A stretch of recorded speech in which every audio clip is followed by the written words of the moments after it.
Voici donc la correction de l'évaluation de mathématiques sur les équations, inéquations et problèmes du premier degré. Donc on avait un premier exercice dans lequel il y avait 3 équations à résoudre, donc on va commencer à les résoudre. Donc comme on a expliqué en cours, l'idée c'est d'avoir x tout seul à gauche du signe égal, puisque le signe égal en fait sert de centre en fait de l'équation. Donc le but ça va être de se débarrasser de 8 et de moins 11, comme ça x se retrouvera tout seul. Pour ça, on va commencer par se débarrasser de moins 11, puisqu'on voit un moins, le contraire de moins, c'est plus. Donc pour annuler ce moins 11, ce qu'on va faire, c'est qu'on va ajouter 11, mais pour que l'égalité soit conservée, il faut ajouter 11 de chaque côté, sinon il va y avoir un déséquilibre.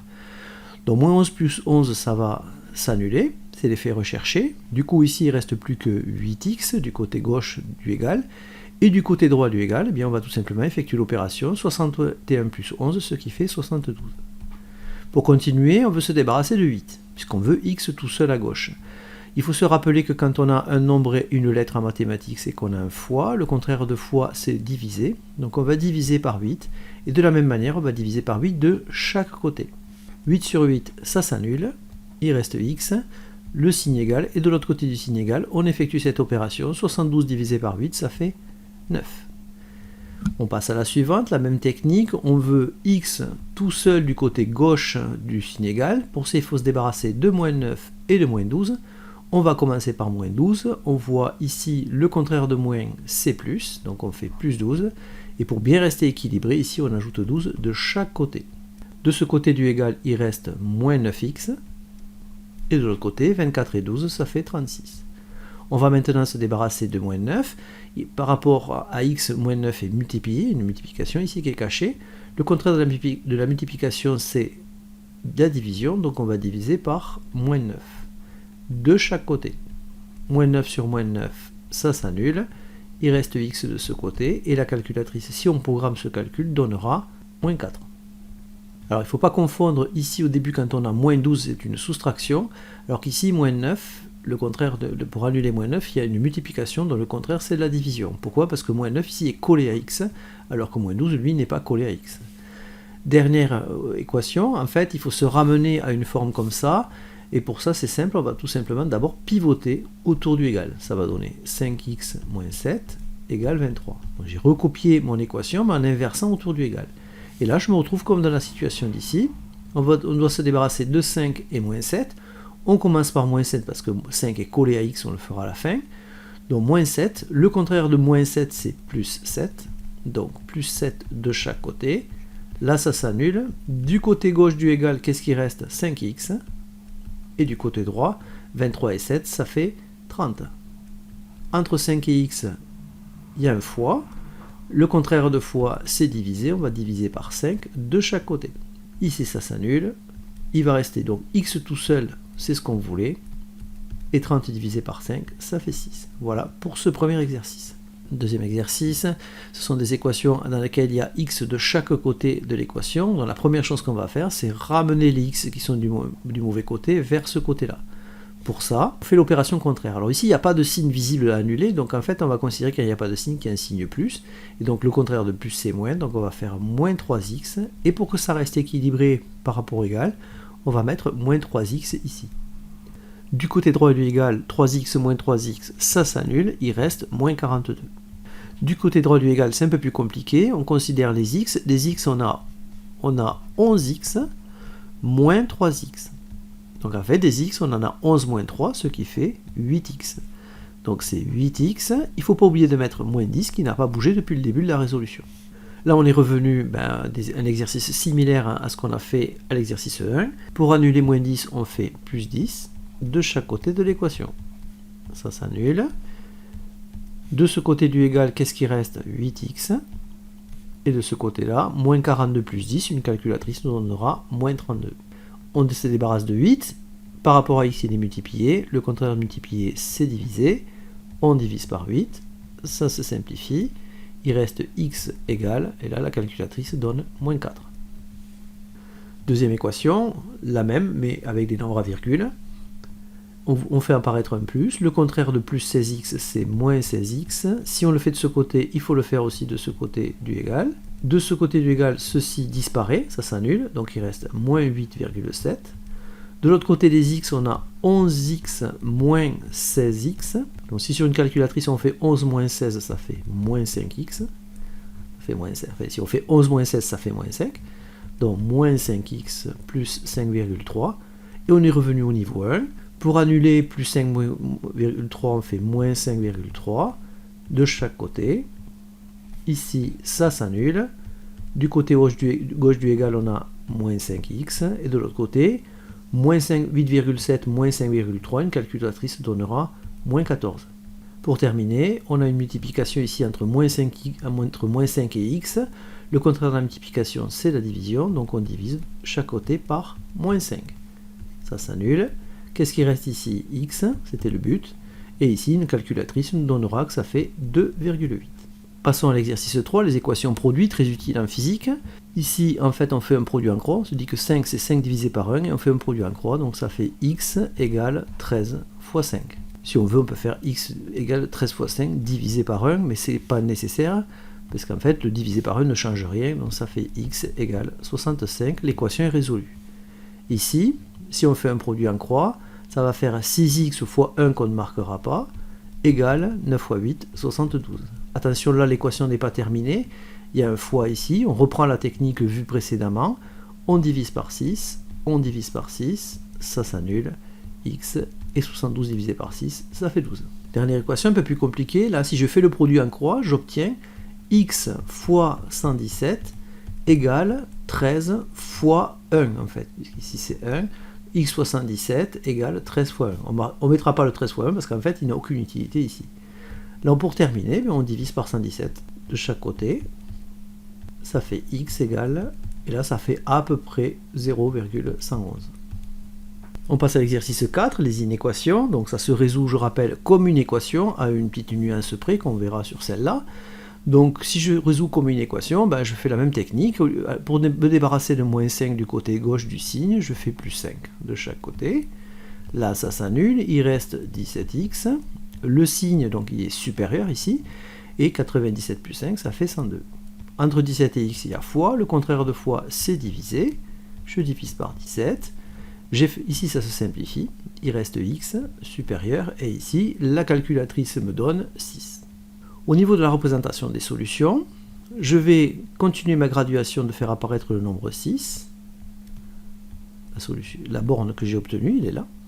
Et ça, ici, c'est le signe supérieur. J'avais indiqué une petite astuce en classe. En fait, c'est comme si ici, c'était une tête de flèche qui nous indique qu'il faut colorier les nombres qui sont ici de ce côté-là par rapport à ce nombre. Ici. Vous voyez, dans ce sens-là. Donc là, je prends un marqueur et je colorie la zone qui est de ce côté-là par rapport à la solution. Il faut mettre le crochet. J'avais indiqué que s'il n'y avait pas le petit signe égal ici, le crochet était tourné, tourner le dos aux solutions. Donc ici, je vais mettre un crochet qui est tourné. Et je vais indiquer, dans un petit carré, je vais indiquer que ce qui est colorié en bleu, ce sont les solutions. La seconde, une équation, donc là ça se résout comme une équation dans un premier temps. Ici il y a un plus, le contraire de plus c'est moins, donc on va faire moins 11x de chaque côté. Là ça s'annule, donc de ce côté-là du signe il restera moins 13, et de l'autre, 8x moins 11x, si on fait 8 moins 11 sur une calculatrice, elle va donner moins 3. Donc on met moins 3x plus 5. On enlève 5 de chaque côté, ça s'annule, il reste moins 3x, et de l'autre côté ça fait moins 18. Il y a un fois, le contraire de fois c'est diviser, on va donc diviser par moins 3. Mais là attention, je divise par moins 3 qui est un nombre négatif, comme on a vu en cours, du coup je dois changer le sens du signe d'une équation. Donc ici, je dois mettre dans ce sens-là. Là, ça s'annule, et la calculatrice me donnera ici 6. Donc ça donne x supérieur à 6. On a la même ensemble de solutions, donc la représentation graphique, je ne vais pas la faire, c'est exactement la même que dans l'inéquation qui est à gauche. On arrive au premier problème. Vanessa désire organiser un anniversaire. Elle loue une salle pour 630 €, somme qu'elle dépensera quel que soit le nombre de personnes qu'elle invite, et un DJ pour 320 €. Là aussi, c'est une somme, quel que soit le nombre de personnes qu'elle invite. Par contre, elle va payer 17,50 € par personne. Elle a 2525 €. Donc, un petit test qu'on pourrait faire, c'est se dire, éventuellement, si elle invitait 20 personnes, combien elle paierait? Elle paierait 20 fois 17,50 €, puisqu'elle paie, voilà, C'est pas donné ici dans l'énoncé, c'est juste pour que vous compreniez l'énoncé. Donc 20 fois 17,50 € pour que les gens mangent. Ensuite, elle paiera 630 € ici. Et là, 320 €. Et on peut calculer combien ça lui coûte. Ça fait 1300 €. Donc si elle invite 20 personnes, que j'ai choisi totalement au hasard, eh bien, ça lui coûte 1300 €. Donc en fait, avec ces 2525 €, elle peut inviter plus de gens. Alors on pourrait tester comme ça avec plein de trucs jusqu'à trouver éventuellement 2525. Il est plus simple de se dire, je vais dire que x, c'est le nombre de personnes, et se dire, ici, remplacer 20 par x, et se dire qu'on veut ça égale à 2525. Quel nombre de personnes je peux mettre ici pour obtenir 2525? On obtient donc une équation, 17,5x, plus, on peut regrouper ces deux nombres, ça va nous alléger, ça fait 950, doit être égal à 2525. Donc là, c'est une équation qu'on va résoudre. Pour se débarrasser de lui, on fait moins 950 de chaque côté. Ça s'annule. 17,5x. Et de l'autre côté, 2525 moins 950, ça fait 1575. Ici, il y a une multiplication. Le contraire de la multiplication, c'est la division. On divise de chaque côté, on annule. Et ici, ça fait x égale 90. Elle peut donc inviter, alors je ne vais pas l'écrire ici, mais on conclut en disant elle aura invité 90 personnes. Bien sûr, on pouvait faire ça de manière totalement intuitive, en se disant la chose suivante, elle a 2525 €, donc déjà quand elle aura payé le DJ et la salle, elle aura payé 630 plus 320, ce qui fait 950. Elle a 2525, donc une fois qu'elle aura payé ça, il lui restera ceci, c'est-à-dire 1575, pour payer le repas. Donc puisque c'est 17,5 € par personne, on fait 1575 divisé par 17,5, et ça fait 90 personnes à inviter. Ça, c'est la méthode intuitive. Ici, elle fonctionnait. On avait vu un exemple similaire pendant les cours.